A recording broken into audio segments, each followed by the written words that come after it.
আসসালামু আলাইকুম। আজকে আমরা কোরআনের ১২ নম্বর পারা নিয়ে একটু গভীরভাবে জানার চেষ্টা করব। তবে এটা শুধু সাধারণ পাঠের মতো না। আমরা বরং প্রখ্যাত কারি আবু রায়হানের অসাধারণ তেলাওয়াতের মধ্য দিয়ে এর ভেতরের সৌন্দর্য আর শিক্ষাগুলো খুঁজে বের করার চেষ্টা করব। আচ্ছা, কোরআনের আয়াত তো শুধু শব্দ না, তাই না? এর সুরের মধ্যেও কিন্তু একটা গভীর বার্তা লুকিয়ে থাকে। আজকের এই আলোচনাটা ঠিক ওইরকম কোনো টেক্সট বুকের বিশ্লেষণ না। আমরা বরং শুনব আর বোঝার চেষ্টা করব যে একটা তেলাওয়াতের সুর কিভাবে আল্লাহর বাণীকে একদম জীবন্ত করে তুলতে পারে। আর এই পুরো যাত্রায় আমাদের সঙ্গী হবে কারি আবু রায়হানের সেই অসাধারণ তেলাওয়াতটা। এটা আসলে শুধু অক্ষর বা শব্দ না, এটা একটা জীবন্ত ঐতিহ্য যা বছরের পর বছর ধরে, প্রজন্মের পর প্রজন্ম ধরে মানুষের মনে একটা অন্যরকম আধ্যাত্মিক অনুভূতি জাগিয়ে রেখেছে। তো মূল আলোচনায় যাওয়ার আগে চলুন একটা বেসিক জিনিস একটু পরিষ্কার করে নিই। পুরো কুরআন শরীফকে তেলাওয়াতের সুবিধার জন্য ৩০টা ভাগে ভাগ করা হয়েছে, আর এর প্রত্যেকটা ভাগকেই বলা হয় পারা বা জুজ। আমরা আজকে ঠিক এই ১২ নম্বর পারাটা নিয়েই কথা বলতে যাচ্ছি। এই ১২ নম্বর পারাটা কিন্তু বেশ ইন্টারেস্টিং, কারণ কি জানেন, এটা দুটো একদম আলাদা কিন্তু একটার সাথে আরেকটা সম্পর্ক আছে এমন দুটো ঘটনাকে একসাথে জুড়ে দেয়। মানে এখানে আমরা সূরা হুদের শেষ অংশ থেকে সরাসরি নবী ইউসুফের কাহিনীর শুরুতে চলে যাই। আসলে একটা অসাধারণ সংযোগ। তাহলে পাড়ার প্রথম অংশে আমরা ঢুকে পড়ছি সূরা হুদের দুনিয়ায়। এখানে কি আছে? এখানে আছে সেই সব নবীদের শক্তিশালী সব কাহিনী যাদেরকে বিভিন্ন জাতির কাছে পাঠানো হয়েছিল। এই পাঠটাতে আমরা নবী হুদ, সালেহ, ইব্রাহিম আর লুদ আলাইহিমুসসালামের মতো নবীদের গল্প শুনতে পাই। আর প্রত্যেকটা গল্পের মধ্যেই একটা কমন কিন্তু খুবই গুরুত্বপূর্ণ মেসেজ আছে। সেটা হলো নদীরা কিভাবে তাদের জাতিকে সাবধান করতে এসেছিলেন। ভাবুন তো একবার, এতজন ভিন্ন ভিন্ন নবী, আলাদা আলাদা জাতি, কিন্তু সবার মেসেজ ছিল একটাই, এক ও অদ্বিতীয় আল্লাহর দিকে ফিরে আসো আর ন্যায় বিচার প্রতিষ্ঠা করো।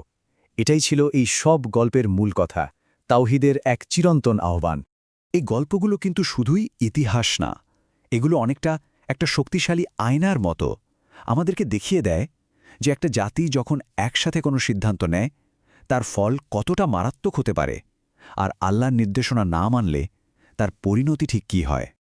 আচ্ছা, এবার পাড়ার দ্বিতীয় অংশে আসা যাক।